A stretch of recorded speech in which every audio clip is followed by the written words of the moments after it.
Test.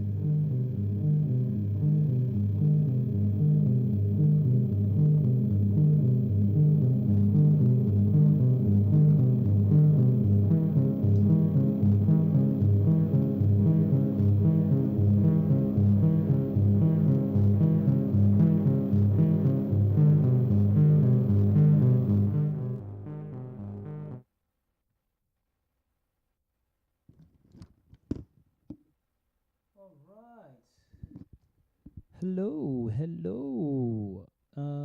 Welcome to my show. I just want to check to make sure that there's no echo here. All right, there we go. This looks good. That looks fine. Yeah, I had to set everything up. There's a whole new setup again. I had to reset everything up, and I want to make sure that everything's working properly. Welcome. Hi. I'm Ed. Thank you for joining my show, 100 Kicks, 100 Punches, where I will be talking about various topics.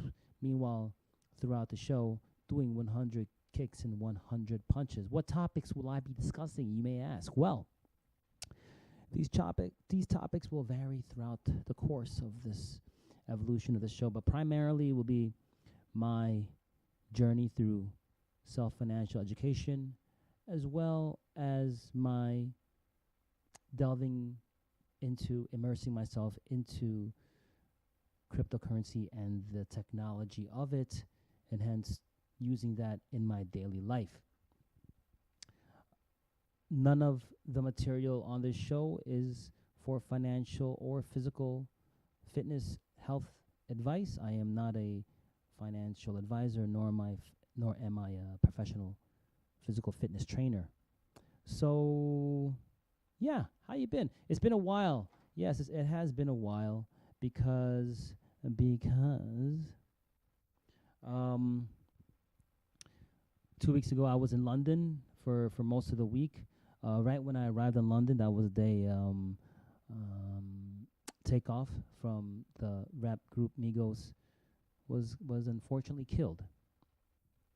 Rest in power, my brother. It's really fucked up. It's just in the wrong place at the wrong time. Just standing there, and I think that whoever shot that gun is just an idiot. Why are you shooting into just a crowd that's just so? I don't know. He was yeah, it's very unfortunate. So I was in London. I was doing I was doing some live broadcasting out there. That's what I do, and pretty much what I'm doing right here. We had 3 days, full days, from early. I arrived there at 7, but I was broadcasting from 8 to 5 p.m. And if you're familiar with broadcasting, you're pretty much on the whole entire time, because I have to see who's speaking. I gotta switch mics. I gotta do everything. I gotta switch cameras. I was well, this is an internal for my. This wasn't a hired job. It was for the company that I work for. So I was doing a lot of wearing a lot of hats. Had a lot of Filipino food while I was out there. And yeah, when I got back from, I wanted to stream in London, but I just couldn't. And when I got back, I was so super busy with just catching up with work and projects, and then leading up to my birthday weekend, which was the weekend I just passed. My girlfriend took me to the Hague. It was really nice. We spent most of the weekend there. It was a nice weekend. I had more Filipino food because the Hague is the only place in the Netherlands that has traditional Filipino food. And in London, there's many Filipino restaurants.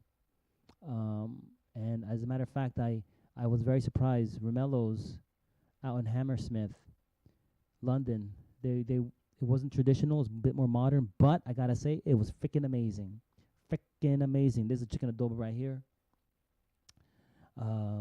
This is me singing karaoke in The Hague, in Barrio Pilipinas, every second Friday of the month, which in this case happened to be my birthday. There's karaoke going on. So I was there. I was singing many songs. It was great. And did you know, one more photo over here, did you know in the whole world, right, the Philippines is the only place where McDonald's, as a fast food franchise, McDonald's is not number one. McDonald's as a fast food is number one in all over the world except the Philippines because we've got our lovely Jollibee. We've got our lovely and apart from the fact that the bee has always been so cute and you had a really creepy looking clown. Apart from that, you go in there, the food's so much better. You can't. McDonald's has nothing on Jollibee. So if you get a chance, well, get some Filipino food in you, get some Jollibee in you, sing some karaoke. It'll make you feel a lot better. All right, let's do this. Let's go do our first set. It's been a while, but let's get right into it. Let's get right into it. What is my Vimeo? Come on now. Here we go. Ooh. All right, let's just do that. All right, let's do it.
Well, you see, that's Professor Williams back there.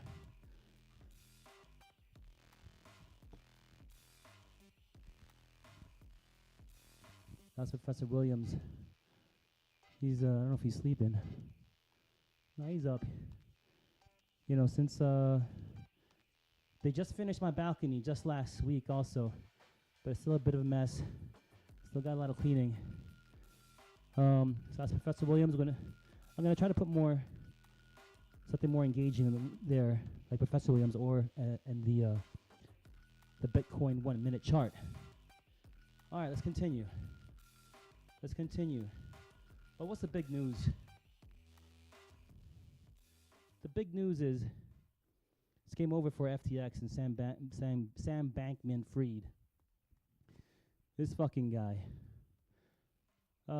Basically, I mean, unless you're living under the rock, you've missed what's been going on in the news with crypto and how everything's just kind of falling to shit lately, and it's because of this gentleman right here, Sam Bankman-Fried. He is, it's a bit of background about he made a lot of money in trading.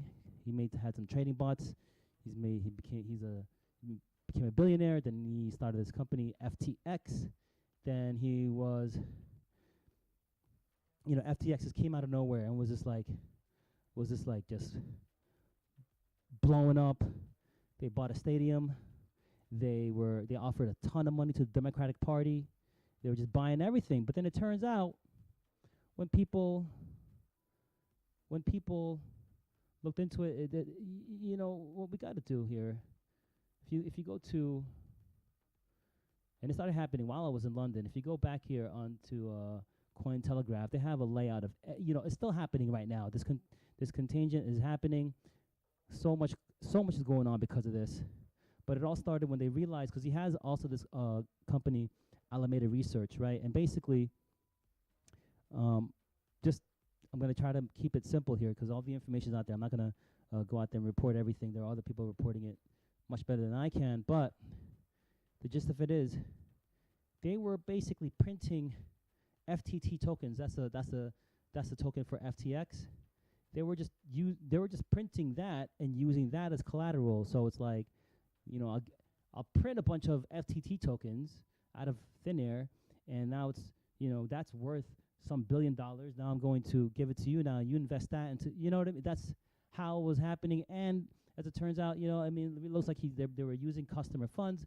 It's a whole shit show. Really fucked up. So you can see what happened here. And then there was a time, you know, when then everything started, BitBoy Crypto, he was the first one that kind of broke it out. At least was talking about it on his show. He was actually suggesting for people to take their money out of FTX, and that was a great thing, because now if you didn't take it out of FTX, your money's gone.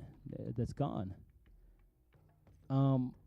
There was a moment there where the main competitor, CZ, CEO of Binance, there was a moment where he was like, okay, I'm going to go in there, I'll buy you out just to save this whole thing. Because in the sense, because if this goes really bad, which has happened, it's getting bad and it's getting worse every day, it's going to pull the whole ecosystem down with it, in a sense, right? That's what's happening. You see the price, you see reflected in the price, everything's going to shit.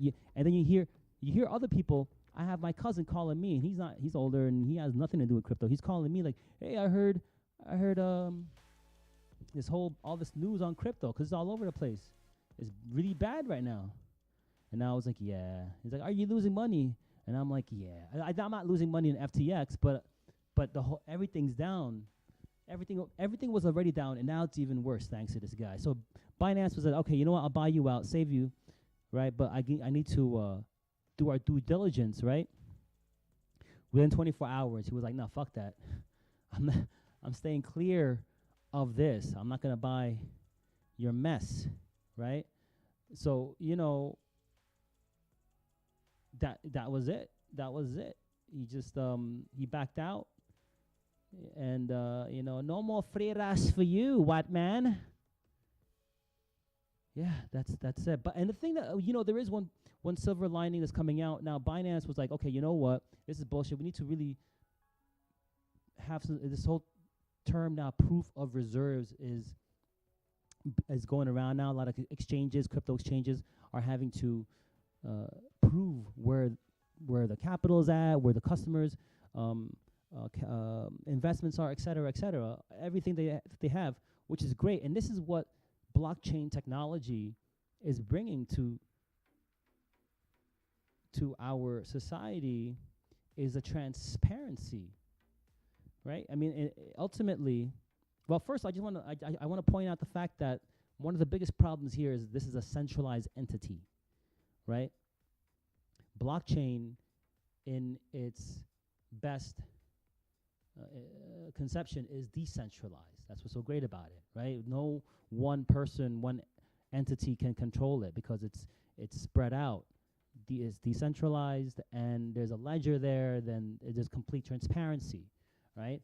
Naturally, we will need. There's still going to be some centralized entities like Binance, like FTX, like Crypto.com, and so forth. But we need that for certain things. So like for the retail investor, they will, that's more comfortable for them. For a lot of the trading, they have a lot more liquidity there, and you could trade. But in the end, you know, the term that you'll be hearing a lot is, if it's not your keys, not your coin, not your crypto, right? So it's better. It's better that you have your self-custody. In the end is a better option, because when you leave your crypto on an exchange, they have all the keys to that crypto, not you, right? And the funny thing is, what Sam Bankman-Fried was doing, printing all this unlimited FTT tokens, if you think about it, that's exactly what the governments of the world do. They print out all this cash, which is backed by nothing, right? So, you know, he was being a bank man. If you think about it, he was doing exactly what he may have learned from how the financial industries as we know are doing it. So I don't know. So uh, bef- there's just so much going on. You have to. So they backed out on the 9th. I just want to go through this real quick because this every day there's so much going on. Apparently Japan's FTX entity is kind of separate, so they might be safe. This is spreading to BlockFi, Voyager. All these things are just CZ speaks. Okay. And FTX US, at first they were saying FTX US is not being affected, but it is. So right now, Sam Bankman-Fried, he's chilling in the Bahamas. Well, he's kind of he's on lockdown. He tried to leave. The authorities did not let him leave. So he's chilling in his mansion in the Bahamas, right? And I just heard today that the U.S. is trying to extradite him. It's really bad. It's really bad. And now just today as well, Genesis, which is a partner of Gemini, right? They're going under as well because they had a lot of stake into FTX. And another unfortunate side thing too as well is that Solana has if you can look at Solana, that's been taking a hit as well. So unfortunately, because Solana has nothing to do with FTX and Sam Bankman-Fried. However, it is a known fact that Sam Bankman-Fried is one of the biggest investors of Solana. So he holds a lot of Solana. So you could speculate that he's probably going to liquidate a lot of that Solana to get himself out of the situation. I don't know, but that's the sentiment. As you can see, the price has been dumping. So it's pretty fucked up because I'm doing the stepping thing and I'm on the Solana blockchain, so I'm earning Solana. So it's a pretty effed up situation, right? So in the end, it's still the wild west. The crypto is still the wild west. You have to be extremely careful of what you do. Don't trust anyone, right? Even though CZ seems really cool, I like Binance from the get. I took a lot of my assets, Turtle Power, a lot of those what I've been building up. I took a lot of the assets that I could out there. I'll let you full disclosure right now. I'm going to continue with DC Operation Turtle Power, but from what I had there's no point in leaving so much crypto on there. Converted it to Bitcoin, took it out, and Ethereum as well. Just took it out, put on cold storage. Same thing with Crypto.com. I'm going to talk about that later too. That's another thing. I'll go into details in the next bit, but I also took everything out of Crypto.com because in this whole journey of financial education, I'm realizing one of the main things that you always have to keep in mind is to protect your capital. Protect your capital at all costs. Because that's the main thing, right? You generate, hustle, make the wealth, and then you got to protect it. That's you have to find a way to keep it. Self-custody in this case, right? Use cold storages. Don't leave too much on the exchanges because you just don't trust anyone.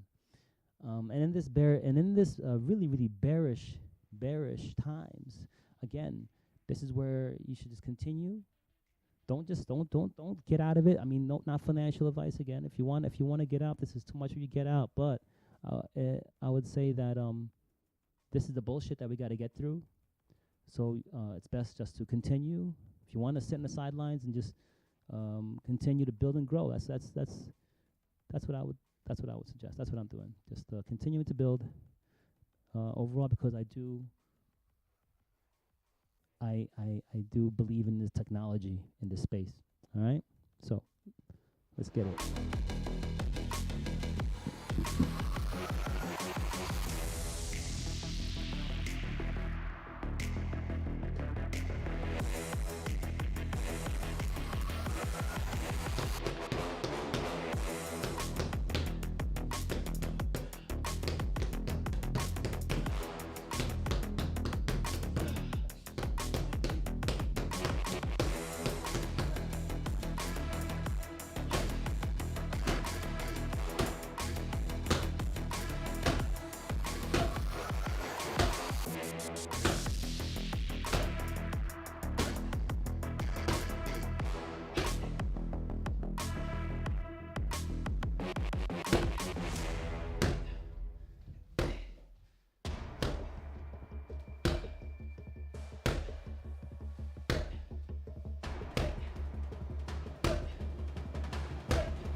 All right.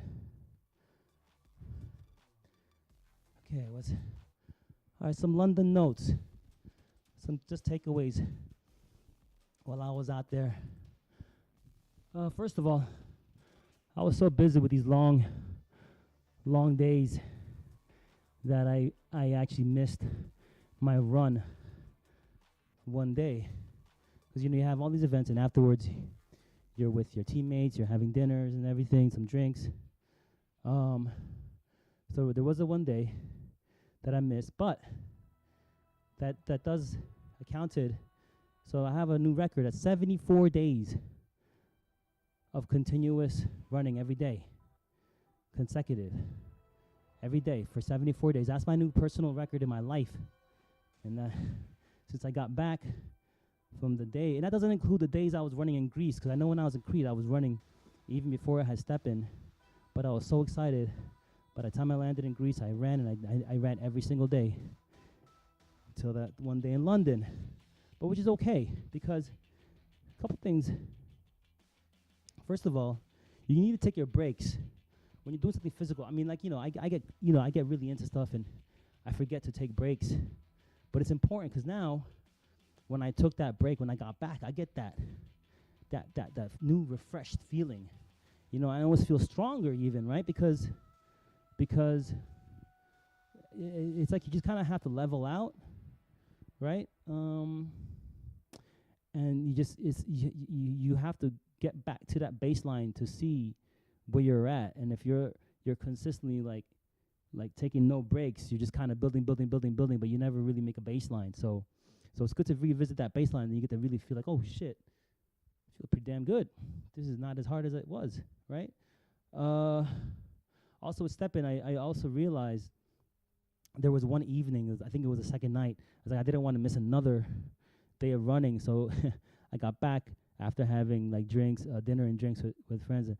Before going to the hotel, I just went for a power walk, right? And you can still, so the thing is, you can still earn GST while walking, right? You don't have to necessarily be running, jogging. You can actually do it while walking, so you do a bit of a speed walk. You don't earn as much, but in my opinion, the difference is quite negligible. And I feel like, from what I said earlier, I need to take breaks. So maybe like on the weekends, I will just take long walks rather than, going all hard and running every single day. Yeah, like I've been saying, Solana has been taking a hit. I've also taken the Solana that I've had and sold, traded it for Bitcoin or Ethereum. Sometimes if you think like, oh, do I want to sell? Like sometimes you want to think, you're saying that you're thinking, okay, when everything's so low, that's the worst time to sell, right? Yes, indeed, because you're at a loss. But if you're going to move the asset just to another asset that's also low, it's not so bad. You're not really losing, right? Particularly if you look at the rate of loss. So for example, if Solana is down a certain percent, and I'm gonna move into an asset that I believe in anyway, and that's even lower than, it's gone lower than as far as percentage, as far as like, say for example, this is hypothetical by the way, Solana, then it's not so bad. It's not a loss, right?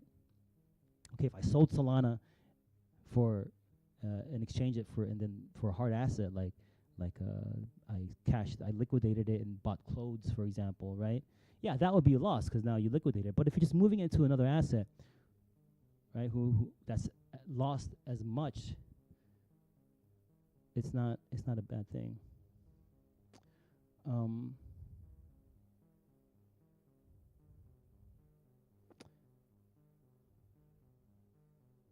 So another thing is like, so I have runners and joggers for Step In, right?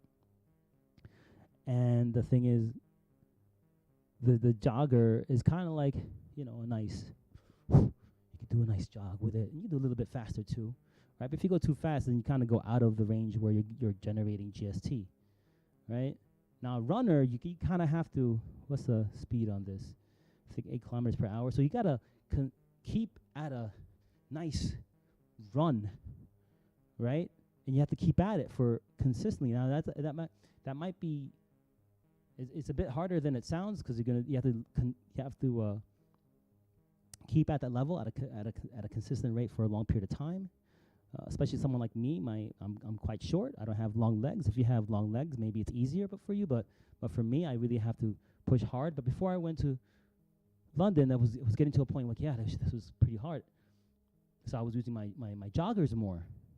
But the thing is, these things deteriorate over time, and I don't want to use up all my joggers and everything that's left are my runners, and then I have to run every single day. It's going to be more difficult.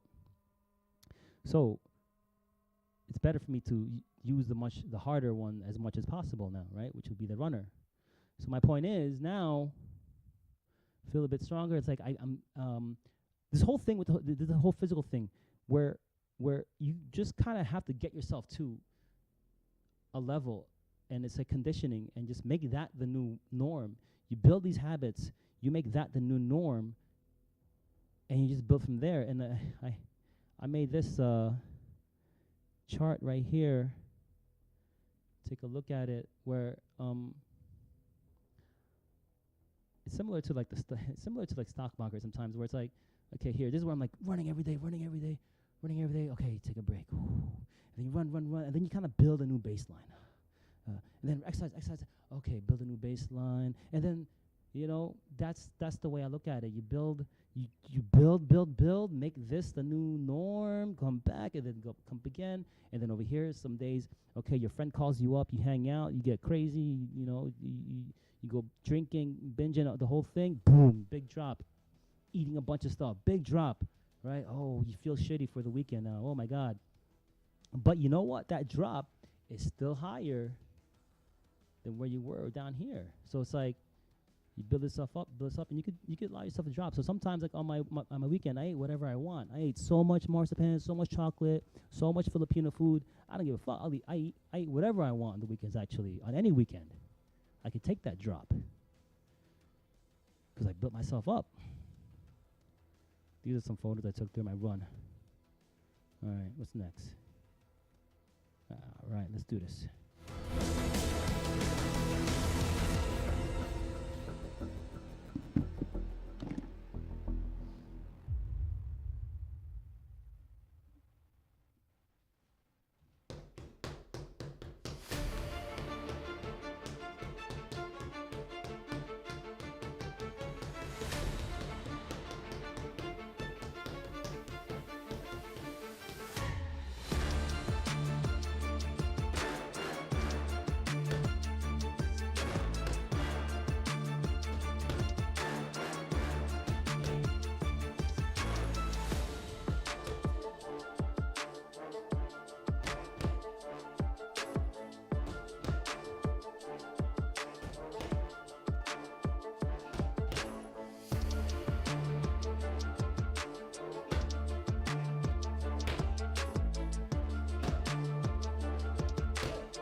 Right. Okay. Crypto.com. Oh, Crypto.com. Oh, we had such a good time together, Crypto.com. What happened? So peace out to Crypto.com. It was fun while it lasted. Why peace out? Because, well, I mean, there's a few things. They were kind of annoying me for a little bit, but the main thing, they were, like, they've been continually reducing the rewards, especially in the past year, and that's not cool. When you see companies are doing that, it's kind of whack. And the fact is, I only had like 2 more months left, because at the end of the year, they were going to stop giving the cash back to pay the basically free Spotify and free Netflix. But then, like, during this whole what's happening with with FTX and this whole implosion, and then it came out to the, hey, let's do the proof of reserves, and around that time, Crypto.com sends like $500 million to Gate.io. And Gate.io, I have an account with them as well. I have like 63 cents in there. That's this chart that I'm using here. This is actually thanks to Gate.io. And then it was like, oh, whoops, it was a mistake, they say, right? They said it was a mistake where they sent half a billion dollars to Gate.io. And they took most of it back, but not all of it. It's just really strange, right? And you know what? In this day and age, I don't have the patience for, you're dealing with people's money. Just come correct. Enough of the sketchy shit, man. Full transparency, full accountability. If you want to fuck with people's money, that's not cool, right? The rule. I tell this to my boys. There's three things in life. If you stick to this, you'll be all right. You don't fuck with anyone other. You don't fuck with another man's pussy. You don't fuck with another man's money, and you don't fuck with another man's drugs, right? So, of course, you don't mess with another. I shouldn't say pussy, but that's how it was explained to me. But you don't want to mess with another man's partner, right? That's not cool. You don't want to mess with their vices, their drugs, whatever you do. Don't mess with their vice. Don't be touching things that doesn't belong to you.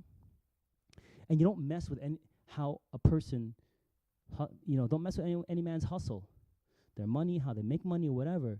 And in this case, people are fucking with people's money, and they deserve to get fucked up, figuratively, of course. Yeah, that's about it. The sketchiness. The app was clumsy. There's so many things, and like their customer service is a bit just like there's little things like whenever you want to delete like some of the zeros, right? Because in Bitcoin, if I'm gonna buy one I'm not a baller like that. When I'm buying one Bitcoin, I'm buying 0.0 something Bitcoin, right? And when I go in there to buy, I have to delete. Like whenever you delete before the decimal, the whole thing gets fucked up, and you have to click back. It's a whole thing, and I tried to make a case of it with the IT person, and he just I don't really see the problem. And this is really annoying. You have to convert all your crypto to fiat before spending it on the Visa card, right? So it's like, if I they kind of mess with my strategy because I wanted to have a set say Bitcoin. I buy Bitcoin to spend, right? And when it's in profit, I want to spend it, right? So, but I have to kind of calculate how much I want to spend because I don't want to if I'm going to go to the groceries, right? And I know, okay, I'm going to spend like $50 worth of groceries, right? And so, okay, then in that case, I'm going to say, okay, I'll convert $50 worth of Bitcoin to spend. So I have to convert that. But then if I end up spending only $45, that's $5 that's left over that I'd rather have, even if it's like $1, I'd rather have that sitting in Bitcoin than in fiat, right? So that, I didn't like that. So for me, it felt like, oh, they're kind of like fiat thinking. And you could also see with the rewards, like you have to, to get the gold to be the red level, you have to stake $350 worth of Crow. Instead of in Binance, to be level 2, you have to have one BNB token, not dollars, right? We're not thinking of dollars. We're thinking of assets now. So they're still thinking of dollars. That doesn't make, but it worked to my advantage, to be honest, because when I first got into Crypto.com, I bought the Crow and then staked it, and then there was a big pump, and the pump took me to the next level, right?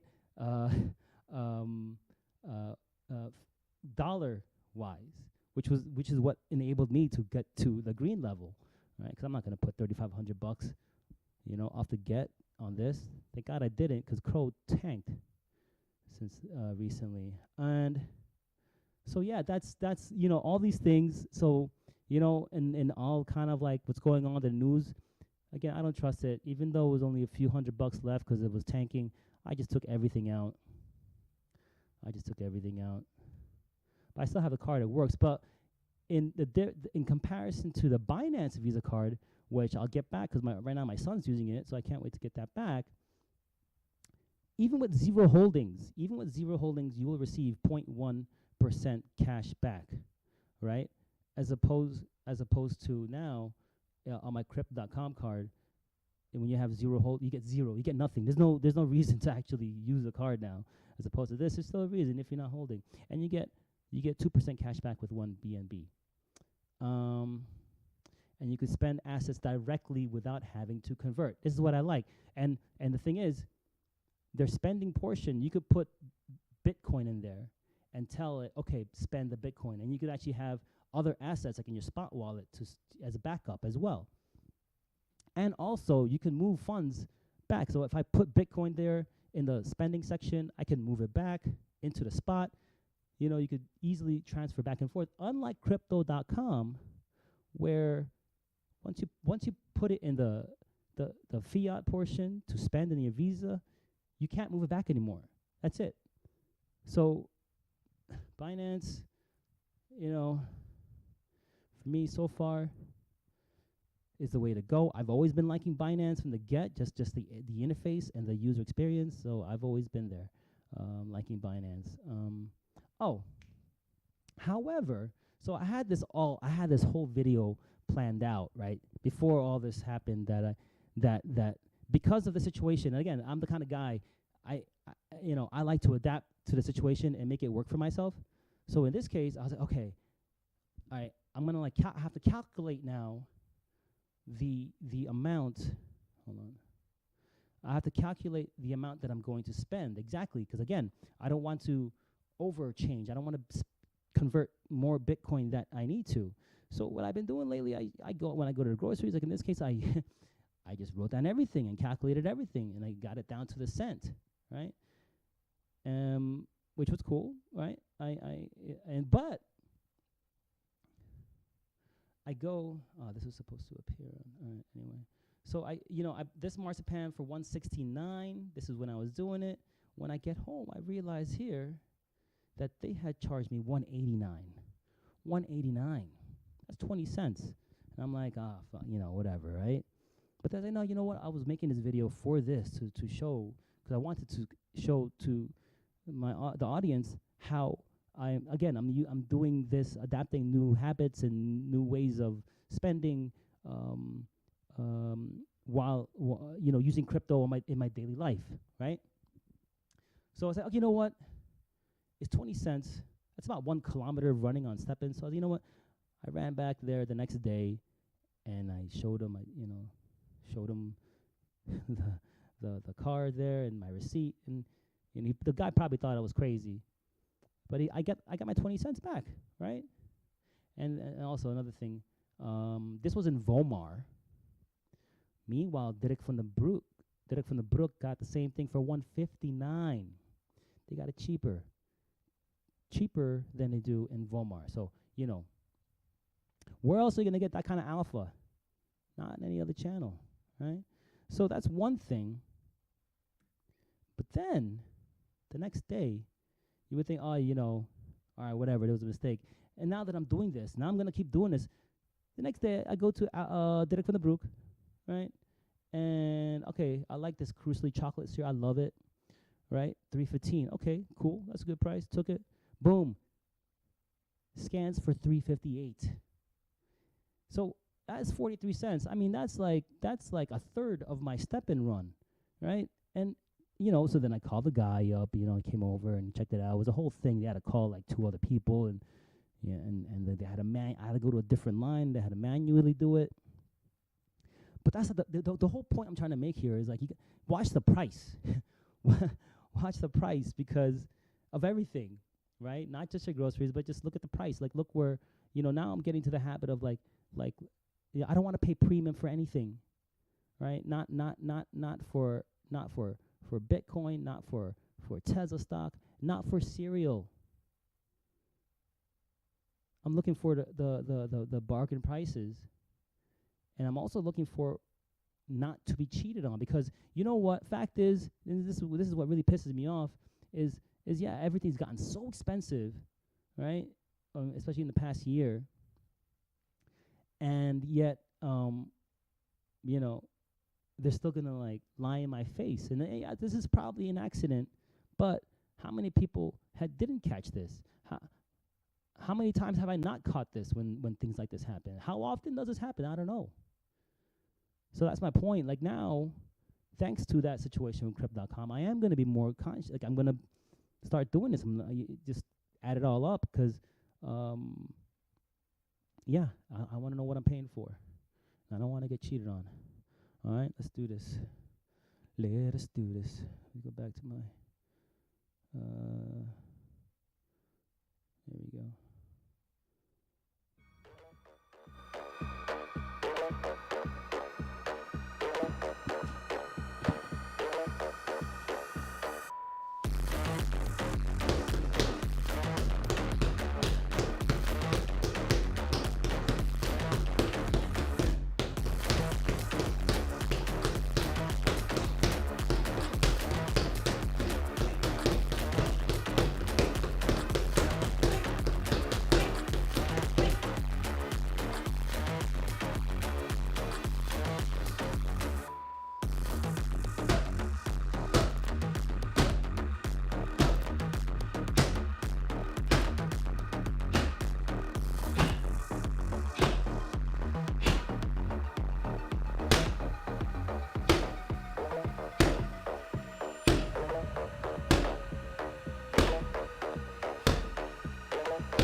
First is doing by the looks like he's sleeping.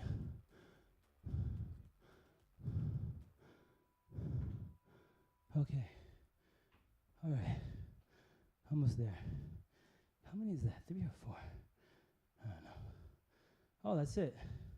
How was 4 times, was it? 1, 2, 3. Yeah. So that's it. Thanks for watching, guys. Please don't forget to like, subscribe, if you're inclined to do that. Again, be careful out there. Protect your wealth. And just watch it out there. A lot of snakes lurking around, trying to get at you, trying to fool you. Nah, don't let them. Don't let them. Peace out, y'all.